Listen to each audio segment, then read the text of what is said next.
Yeah, baby. Fred Talk Flow number 9. It's been such a long time since I've talked to you guys. We're definitely doing this new thing now. I got my man McCookie here taking care of the video, looking to elevate the brand a lot more in the coming year, 2023. We got to let everybody know who the lion is, right?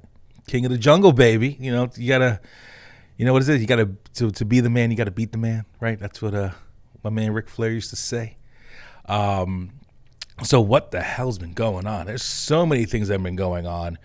I'm not going to totally flood your podcast episode with all these things, but I do want to mention Awesome Toy Drive 2022. If you don't know, check out the website, awesometoydrive.com. Check out the Facebook, very emotional video on there. Couldn't contain myself this year. Didn't think I ever was going to cry on a Facebook Live, but it happened. So if you want to see it, check it out because it deletes after 30 days. I can't help you after that, man. But it was awesome. Success, man. It started out rough in the sense that we started to see people were not quick to grab tags this year. And obviously, with whether you want to call it the recession or inflation or whatever you want to call it, they weren't quick to grab everything. So it looked like we would maybe even come in less than last year. But the great thing was we had help by adding 20 locations. So just in those sheer numbers alone, we thought we could break even. What was great is that we came in even more than last year. 1,325 gifts. Very cool. Very awesome. 36 locations. Everyone did a great job. I appreciate everyone that came out and helped us out with this, especially the brick and mortar stores. You guys were amazing. I can't thank you enough for what you guys are doing for these awesome organizations. And I want to talk just quickly about the organizations. There was a lot of talk out there about, where are these things going? Is it really going where it's supposed to be going? We've even had comments about, somebody saying this is cooler because it goes to the families directly as opposed to an organization handing things out, which is totally false. I think they're both cool. That's what I mean in that statement. I think if you go direct to a family, amazing. You go to an organization that helps families, amazing. The point is we're supposed to help out these kids, right? Underprivileged youth in Berks County. That's the whole point. But I get questions. So quickly, we helped out this year 4 organizations. 4. Concern, of course, the OG, the one that we started with back in 2019. Olivet Boys and Girls Club, right here in Reading, Pennsylvania. Children's Home of Reading, okay, right here, of course, in Reading, Pennsylvania. And we added Opportunity House this year. Cool story, kind of, maybe not. Couldn't grab one tag for Opportunity House. We had no time to print them out and essentially even get them picked up. We tried, didn't happen. But my friends are awesome. And we had donations of cash. We had people from Long Island, like my buddy Dave and Katrina and my cousin Diana, and all these great people come through. My brother Chris. They're like, here's some cash, man. When I grabbed that, and then my buddy Tony Daskus, Goodfellas Granite, he gave me some money also. And we took all that, put it together. We were able to donate $1,000 to Opportunity House. So thank you all very much. They got just a check, and they actually wrote me back and said, we're buying gift cards for all the moms out there, which is awesome. So they could have a great Christmas or whatever they need to do with those. Children's Home of Reading. They're another great organization right here in Reading, Pennsylvania. They actually have kids in their building in Reading, Center Avenue. We were able to literally donate a pallet of toys from GK Elite. Thank you, Joe Woitko at GK Elite. He didn't grab any tags because he has his own system going on, but he literally donated a pallet of toys, man. I couldn't believe it. It was phenomenal. We took that whole pallet. We were able to give it to the Children's Home of Reading, along with all the other gifts that everyone collected around Berks County. That was killer. Loved it. Alex from Victor Emmanuel. Apparently they had a party for their members, and I think they had a lot of toys left over. They gave me all those. Guess where that went to? Children's Home of Reading.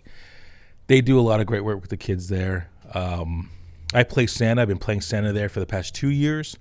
I tell you, it's very emotional to play Santa for me. I don't do it for hire. I'm not like a guy you can call and pay me money to do it. That's not a point of me playing Santa. I literally I will not accept money for it because I don't do it for money. Everything I do for the community at Christmas time is because I want to do it. Me and my wife, Jill, who I could never do this by myself. She's the organization icon.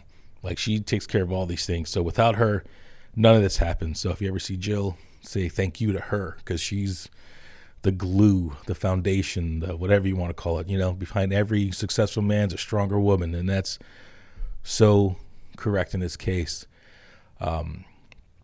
But when I go play Santa at the Children's Home in Reading, it can be emotional, man. And there's at times during the evening where they bring the kids out from the home and they go grab a couple gifts or whatever the case is, and you can see, you can see their lives, just by looking at them in the eye, and it'll get you. It'll definitely get you. So if you have a chance to help out Children's Home throughout the year, not just at Christmas time, please do so. They can always use hygiene products and things that you think are not a big deal, like chapstick, deodorant, give them something. Maybe you do an Amazon thing where every month you send them, a thing of chapstick or something. Nothing is too small for this organization. So think about that.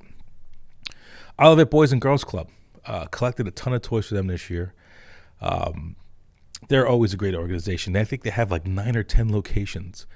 And they're part of the community here, Olivet. Like, how do you not know? Boys and Girls Club, been working with them since year 2, I believe. So since 2020, Abby Frost there, Chris Winters, all the great staff. Check them out. They're always looking to do things all year. And of course, Concern in Fleetwood, my OG place, I like to call it. The first year I did this back in 2019, networking with Concern. It's good to see that the toys are going to these places and, moms and kids that need them, parents, I should say. But I also want to give a special shout out to specific people that helped me out this season before we end it. I want to give a huge thanks to Marcy Talker, Gray Muzzle Manor. Last year and this year, she had this cool little system where she would get people to just select the tags, not off her tree, but off her Facebook. And they would either use Amazon or they would send it to her, whatever the case is. Last year, she collected, I think, 120 gifts. This year, she hit 150.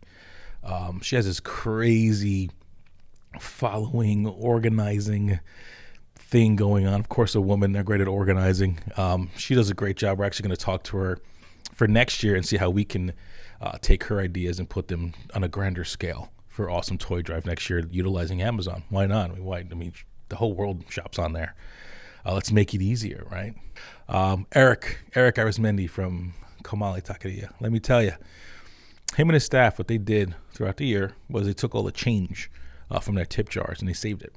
And they counted it all out, and they ended up having, I think, about a little less than $700 collected. And they used it. They went on a shopping spree in like Target and Walmart. It was awesome. That he wasn't just him.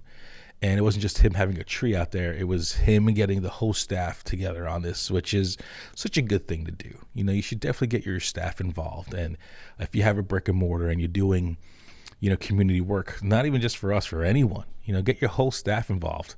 That's what I did with Will. Will's our new designer here on staff. And we sat down, and before I even hired him, I let him know that, hey, FXV does community work. You're expected to help. And maybe that might be a little faux pas, or some places don't like doing that. I make it a requirement. If I can expect my employee to come in on time and to do their job correctly, I'm going to ask them to do community work. And I don't think that's a bad thing. I don't think I had to feel bad about asking for that or feel ashamed for asking for that. That's actually part of the requirement for working here at FXV Digital Design. So it's expected of him. And he just went to bat, man. So he knows all about it. He helps me out with it, and I appreciate him for that. And, there's also my man, Jim Holler. Jim Holler's cool because he was able to get 2 bikes donated to him, and he sat there and he cleaned them all up, and he looked brand new, and I was able to give it to Olivet, along with Goldsmiths. Goldsmiths, they were able to get 2 bikes donated, and they cleaned them up. And Marcy got a brand new one because she's Marcy. But how cool is it that We started with a goal of 20 gifts in 2019. And now we're kicking it up to over 1,300. That's remarkable. I can't thank you all enough. I think it's so cool that Berks County came through all these crazy locations, helping out these great organizations. It just warms your heart, man. And during Christmas, the best time of year, man. So thank you all for coming out. Thank you all for helping out the kids in Berks County. I'm hoping next year we do even better. And I know with all your help, we can do that. So please visit theawesometoydrive.com, not just to check out information about the drive, but to look at the organizations that helped us out. 36 locations, all right? Out of these 36 locations, you should be patronizing those locations. The reason being is that they're big community people, okay? You should always go out there and support community-type businesses, okay? You grab your tacos from Eric. You help Marcy with, Gray Muzzle Manor. There's Core Health Chiropractic. There's Ampersand Integrative Wellness. There's Goldsmiths. There's Cloud9. I love Cloud9. Go grab a salad. And you know what? Cloud9's open on Mondays. How hard is it to find a place to eat lunch on a Monday? They're open. I can almost guarantee you'll find me there on a Monday. There's so many great places on this list. I want you to check it out, and I want you to go to their places. And you know what? Feel good about spending your dollar there. I love visiting every one of these places. I go to everyone, because I know they're community people and they do great for the community. So do yourself a favor. Spend your dollar at places that care about the community that you live in. Okay, you're not wasting your money there. It's awesome. So yeah, that was the Awesome Toy Drive 2022. I was going to go into other things, but you know what? I think they're going to be held off for our Fred Talk number 10, Fred Talk Flow number 10. So thank you all for participating in the Awesome Toy Drive. Don't ever, ever forget your Uncle Freddie loves you. Peace. Hey, thanks for checking out this episode of Fred Talk. If you totally got into what you just saw, make sure you like and subscribe so you never miss another episode. Check out the playlist because there's other cool people too. And if you can't watch all the time, check it out on any podcast outlet. Don't forget, your Uncle Freddie loves you. Peace.